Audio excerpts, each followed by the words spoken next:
नमस्कार दोस्तों, मैं आपका दोस्त शुभम गिरी आप सभी लोगों का स्वागत करता हूं अपने YouTube channel study with Shubham Giri में। वीडियो शुरू करने से पहले मेरा आपसे एक निवेदन है कि अगर अभी तक आपने मेरे चैनल को सब्सक्राइब नहीं किया है तो मेरे चैनल को सब्सक्राइब जरूर करिए, और अगर आपको ये वीडियो पूरा देखिए, अंत तक देखिए और अच्छी लगे तो वीडियो को लाइक जरूर करिएगा।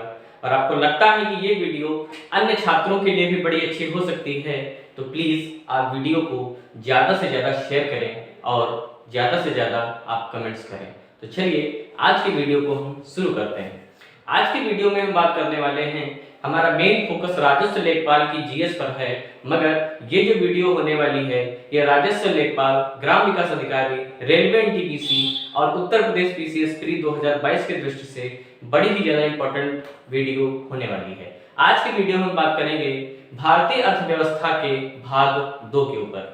हमने पिछली वीडियो में भारतीय अर्थव्यवस्था की परिचय की बात की थी, इकोनॉमिक्स की बात की थी और आगे की यात्रा चलिए आज की वीडियो में हम प्रारंभ करते हैं। चलिए आज की वीडियो हम प्रारंभ करेंगे अर्थव्यवस्था के वर्गीकरण से। तो देखिए अर्थव्यवस्था का जो वर्गीकरण है वो कई आधार पर किया गया है। स्वामित्व के आधार पर किया गया है, खुली या बंद अर्थव्यवस्था के आधार पर किया गया है, विकास के आधार पर किया गया है, या अन्य कई तरीके से इसका जो वर्गीकरण है वो किया गया है। तो सबसे पहले हम बात करेंगे इसके स्वामित्व के आधार पर।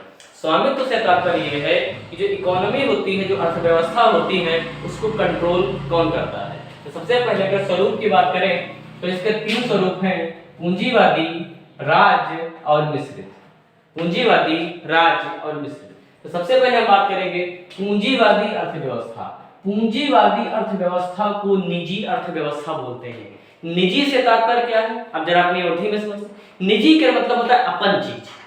हमको कोई दुकान खोलना है, हम दुकान खोल सकते हैं, ये बात है निजी। लेकिन अगर कोई कहा जाए कि नहीं, दुकान खोलने का अधिकार खाली सरकार तेरी है, दुकान खोलने का अधिकार किधर, सरकार तेरी है। चीनी मिल लगावे हमका मिले तो एक निजी बात हुई है, हम लगा सकते थे चीनी मिल। लेकिन पहले ऐसा नहीं रहा। पहले क्या था, चीनी मिल खाली सरकार लगा सकता रहा, हम लोग नहीं लगा सकते। तो अब पहले हमारी जो अर्थव्यवस्था थी कैसी थी, ज्यादातर सार्वजनिक सेक्टर कहाँ था, सरकार का कंट्रोल था। मगर 1991 में जब उदारीकरण की नीति आई तो धीरे धीरे क्या हुआ कि चीजों में ढील दी गई और निजीकरण की तरफ हम बढ़े। यानी कि ऐसी अर्थव्यवस्था जिसमें लोगों का स्वामित्व ज्यादा होता है या संपूर्ण जो स्वामित्व होता है निजी लोगों के हाथों में होता है, उसे निजी अर्थव्यवस्था कहते हैं। और जो उत्पादन के जो साधन होते हैं उस पर निजी स्वामित्व होता है। यानी कि मान लीजिए कि हमने कोई फैक्ट्री लगाई, ठीक है, उसमें से उत्पादन हो रहा है, तो उस उत्पादन पर अगर अधिकार मेरा है तो यह हो गई निजी अर्थव्यवस्था। लेकिन अगर वह फैक्ट्री सरकार ने लगाई, सरकार ही उत्पादन कर रही है, तो वो कैसी अर्थव्यवस्था मानी जाएगी, तो वो राज्य यानी सार्वजनिक या समाजवादी अर्थव्यवस्था मानी जाएगी।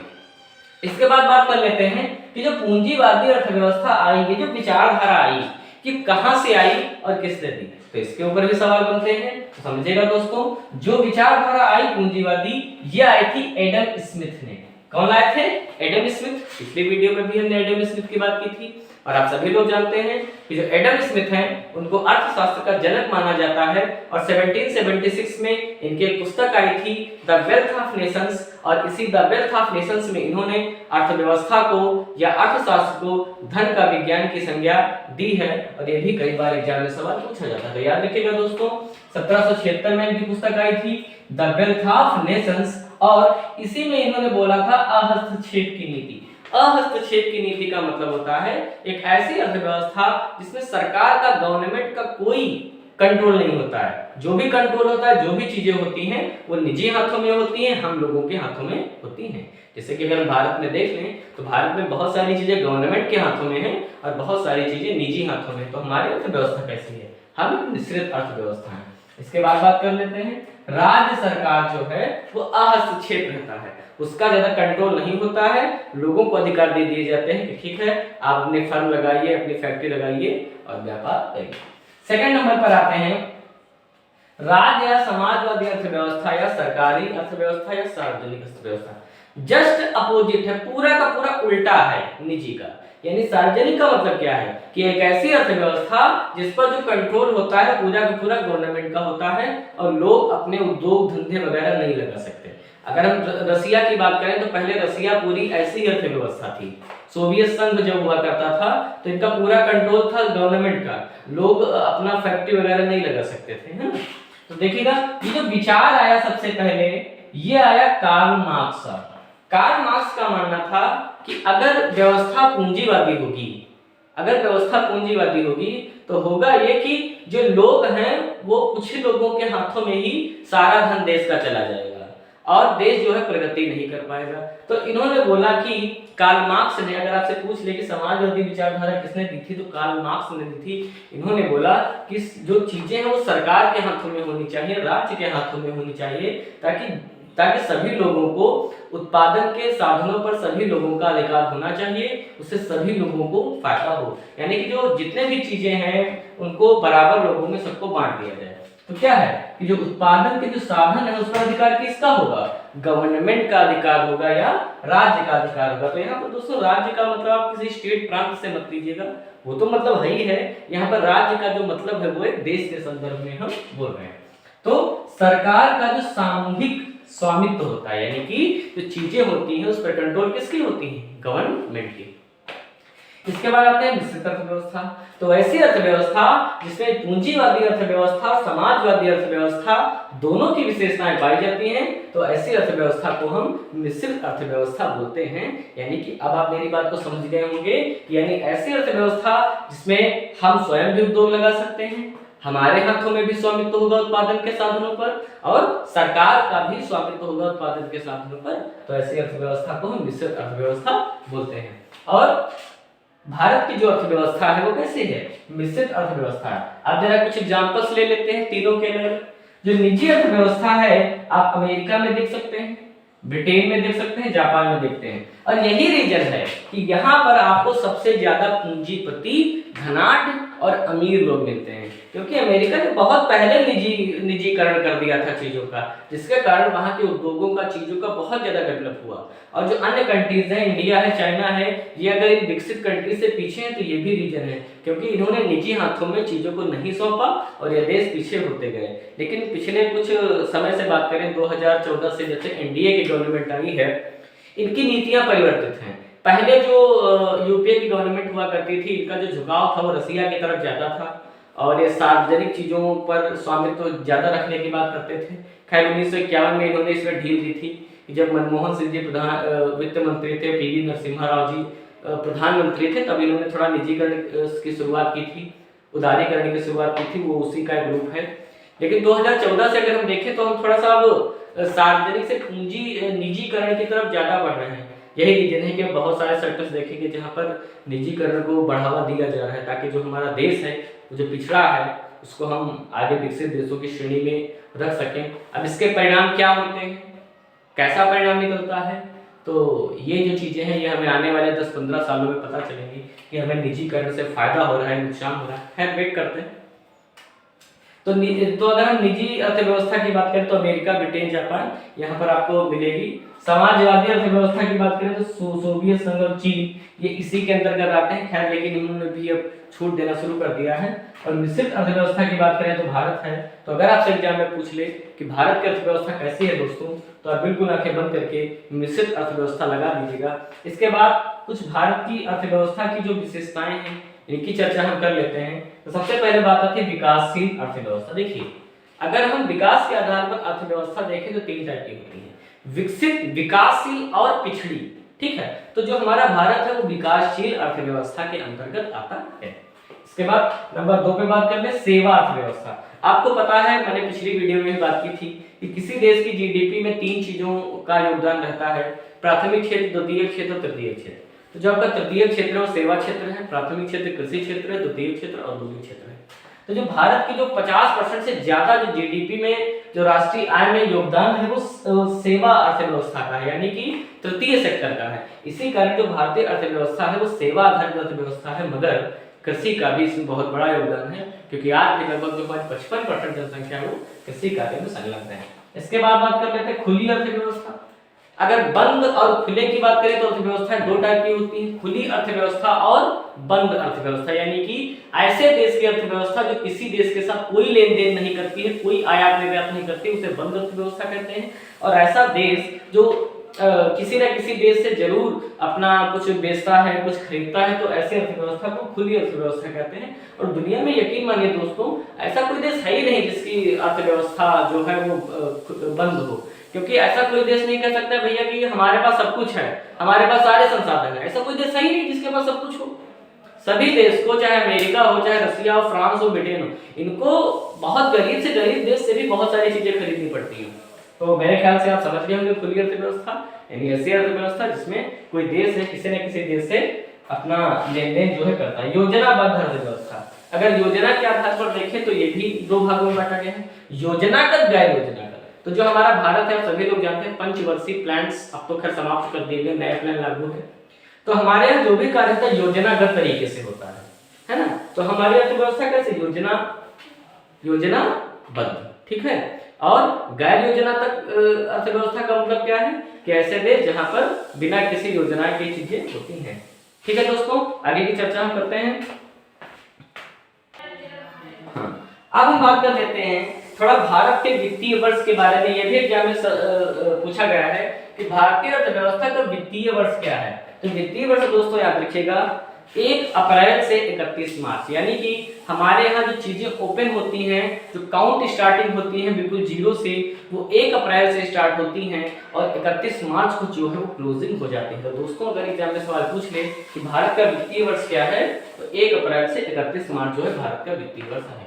इसके बाद बात कर लेते हैं किसी देश की आर्थिक वृद्धि की सबसे उपयुक्त माप, यानी कि किसी देश की अगर आर्थिक वृद्धि को मापना है कि वह देश है कितना विकास के क्षेत्र में आगे बढ़ रहा है, तो इसका सबसे बड़ा पैमाना क्या है, कैसे मापना चाहिए दोस्तों। तो इसको मापना चाहिए प्रति व्यक्ति उत्पाद, यानी कि एक जो व्यक्ति होता है वो एक वित्तीय वर्ष में जितना चीजों का उत्पादन करता है उसका जो मूल्य होता है एवरेज, ठीक है, वही होता है प्रति व्यक्ति उत्पाद। तो मेरे ख्याल से दोस्तों अगर आपसे एग्जाम में सवाल पूछ ले कि किसी देश की आर्थिक वृद्धि का सबसे उपयुक्त पैमाना क्या है, तो आप क्या लगाएंगे दोस्तों, प्रति व्यक्ति उत्पाद। इसके आगे चर्चा कर लेते हैं राष्ट्रीय आय की गणना कौन करता है। कई बार एग्जाम में पूछा गया है कि राष्ट्रीय आय की गणना का कार्य कौन करता है, और बहुत सारे मेरे दोस्त आरबीआई आंसर लगा देते हैं, तो आरबीआई का मत लगाइएगा। तो राष्ट्रीय आय की जो गणना है वो केंद्रीय सांख्यिकी संगठन करता है। क्या करता है दोस्तों, केंद्रीय सांख्यिकी संगठन का जो कार्य है वो है भारत की राष्ट्रीय आय की गणना करना। इसके बाद बात आती है, कई बार एग्जाम में पूछा गया है कि पहली बार जो है वो राष्ट्रीय आय का मापन किसने किया था, और काफी ज्यादा इंपॉर्टेंट क्वेश्चन दोस्तों। तो आप एक नाम सुनते होंगे, the grand old man of India, दादा भाई नौरोजी। तो दादा भाई नौरोजी पहले ऐसे व्यक्ति थे जिन्होंने भारत की राष्ट्रीय प्रति व्यक्ति आय की गणना की थी, राष्ट्रीय आय की गणना की थी, और इन्होंने बताया था कि जो भारत की प्रति व्यक्ति आय है वो 20 रुपए है, यानी एक साल में जो एक व्यक्ति है वो 20 रुपए कमा रहा है। आप अंदाजा लगा सकते हैं अंग्रेजों ने कितने लूटा उस टाइम पर। 1990 के टाइम 19वीं शताब्दी के अंत में एक व्यक्ति जो कमा रहा था मात्र 20 रुपए कमा रहा था। ठीक है दोस्तों, तो दादा भाई नौरोजी में आंसर क्लिक करिएगा। ये पहले व्यक्ति थे जिन्होंने भारत की राष्ट्रीय आय और प्रति व्यक्ति आय को मापा था। उन्होंने बताया था जो भारत की प्रति व्यक्ति आय है वो 20 रुपए है। इसके बाद कुछ इंडेक्स है मेरे सामने, और इंडेक्स में हमारा देश किस रैंकिंग पर है इसकी वीडियो हम अलग से लेकर के आएंगे, लेकिन हम इस वीडियो में बात करेंगे कि ये जो इंडेक्स है कौन जारी करता है, बहुत ही इंपॉर्टेंट है। चलिए दोस्तों ध्यान देते हैं। पहला ease of doing business report, यानी कि कारोबार सुगमता सूचकांक। जहां तक मुझे याद है कि जो अंतिम रिपोर्ट आई थी 2020 में, भारत उसमें 63वें स्थान पर था, और इसके बाद इस रिपोर्ट को ही बंद कर दिया गया कि अब ये रिपोर्ट जारी नहीं की जाएगी। तो अगर एग्जाम में पूछते कि ease of doing business report कौन जारी करता है दोस्तों, तो याद रखिएगा विश्व बैंक। कौन दोस्तों, विश्व बैंक के विषय में आप जानते हैं। इसकी स्थापना ब्रेटन वुड्स सम्मेलन के बाद 1945 में हुई थी, और इसका जो मुख्यालय है वो वाशिंगटन डीसी में है। ठीक है दोस्तों, और इसकी जो मुद्रा है वो SDR है, यानी स्पेशल ड्राइविंग राइट्स। जिसको बोलते हैं स्वर्ण पत्र। इसके बाद बात कर लेते हैं ग्लोबल कॉम्पिटिटिव रिपोर्ट यानी कि विश्व प्रतिस्पर्धा सूचकांक। तो अगर ये आपसे पूछने कौन जारी करता है दोस्तों, तो याद रखिएगा वर्ल्ड इकोनॉमिक फोरम यानी कि विश्व आर्थिक मंच जो है वो ग्लोबल कॉम्पिटिटिवनेस रिपोर्ट जारी करता है। इसके बाद ये भी कई बार एग्जाम में पूछी गई है। चलिए पहले हम वर्ल्ड इकोनॉमिक फोरम की बात कर लेते हैं। ग्लोबल जेंडर गैप इंडेक्स यानी कि विश्व लैंगिक अंतराल सूचकांक यानी महिला और पुरुषों के अधिकारों में उनके जीवन स्तर में कितना फर्क है, तो यह रिपोर्ट भी आपका वर्ल्ड इकोनॉमिक फोरम यानी विश्व आर्थिक मंच जारी करता है। दो आपके इंडेक्स हो गए, एक ग्लोबल एंड कॉम्पिटिटिवनेस रिपोर्ट और दूसरा ग्लोबल जेंडर जो रिपोर्ट है वो आपका वर्ल्ड इकोनॉमिक फोरम जारी करता है। इसके बाद ऊपर हमने वर्ल्ड बैंक की बात की थी, तो एक आपकी रिपोर्ट है विश्व आर्थिक संभावना रिपोर्ट यानी जो पूरा विश्व है, कुछ जो प्रमुख देश हैं उनकी अर्थव्यवस्था किस दर से आगे बढ़ रही है, यह रिपोर्ट भी विश्व बैंक जारी करता है। तो कौन सी दो रिपोर्टें हो गई, ease of doing business report और विश्व आर्थिक संभावना रिपोर्ट, ये दोनों ही विश्व बैंक जारी करता है। इसके बाद बात कर लेते हैं वैश्विक वित्तीय स्थिरता रिपोर्ट। कौन से दोस्तों, वैश्विक वित्तीय स्थिरता रिपोर्ट जो है इसको आईएमएफ जारी करता है यानी इंटरनेशनल मॉनेटरी फंड। तो इसका फुल फॉर्म भी दोस्तों याद रखिएगा, पूछा जाता है इंटरनेशनल मॉनेटरी फंड यानी कि अगर आपसे पूछ रहे वैश्विक स्थिरता रिपोर्ट कौन जारी करता है, तो इंटरनेशनल मॉनेटरी फंड। और एक रिपोर्ट और है वर्ल्ड इकोनॉमिक आउटलुक, बहुत ही ज्यादा इंपॉर्टेंट है, कई बार एग्जाम में आई है। वर्ल्ड इकोनॉमिक आउटलुक रिपोर्ट कौन जारी करता है दोस्तों, तो याद रखिए, देखिए इकोनॉमी से जो संबंधित चीजें हैं वो आईएमएफ उन चीजों पर ज्यादा ध्यान देता है, ज्यादा तवज्जो देता है, तो याद रखिएगा।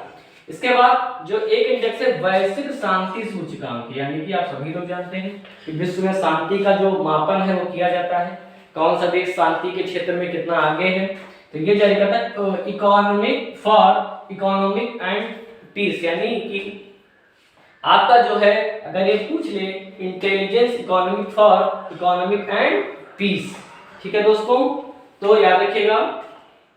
और इसके बाद जो है एक रिपोर्ट है, रिपोर्ट नहीं है, ये एग्जाम में सवाल आया है, बहुआयामी निर्धनता सूचकांक। कौन सा दोस्तों, बहुआयामी निर्धनता सूचकांक में कौन कौन सी चीजें शामिल होती हैं दोस्तों, तो याद रखिएगा स्वास्थ्य को शामिल किया जाता है यानी लोगों का स्वास्थ्य कैसा है, शिक्षा को शामिल किया जाता है, एजुकेशन लेवल क्या है, और जीवन स्तर यानी कि उनका जो जीवन स्तर है वो कैसा है, कैसी हालत में वो जी रहे हैं, तो ये तीन चीजें शामिल की जाती हैं।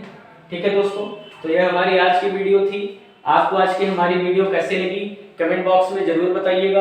और अभी तक मेरे चैनल को आपने सब्सक्राइब नहीं किया है तो प्लीज चैनल को सब्सक्राइब कर दीजिए और ज्यादा से ज्यादा शेयर करते रहिए। वीडियो को लाइक नहीं किया तो लाइक कर दीजिए दोस्तों। मैं हमेशा से कहता हूँ आपका समर्थन ही मेरी ताकत है और आप मुझे यूं ही समर्थन करते रहें, मैं आपके लिए ऐसे ही आगे की वीडियो बनाते रहूंगा।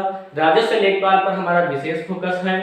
ठीक है दोस्तों, अच्छे से तैयारी करते रहिए, हम भी तैयारी कर रहे हैं। रात में 8 बजे हम आपके लिए राजस्व लेखपाल स्पेशल एक क्वेश्चन आंसर सेशन लेकर के आएंगे। आप सभी लोग रात में 8 बजे मेरे साथ जुड़े और तैयारी करते रहें, स्वस्थ रहें, मस्त रहें, खुश रहें। और इन्हीं शब्दों के साथ मैं अपनी वाणी को विराम देता हूँ। मेरे साथ बोलिए जय हिंद, जय भारत।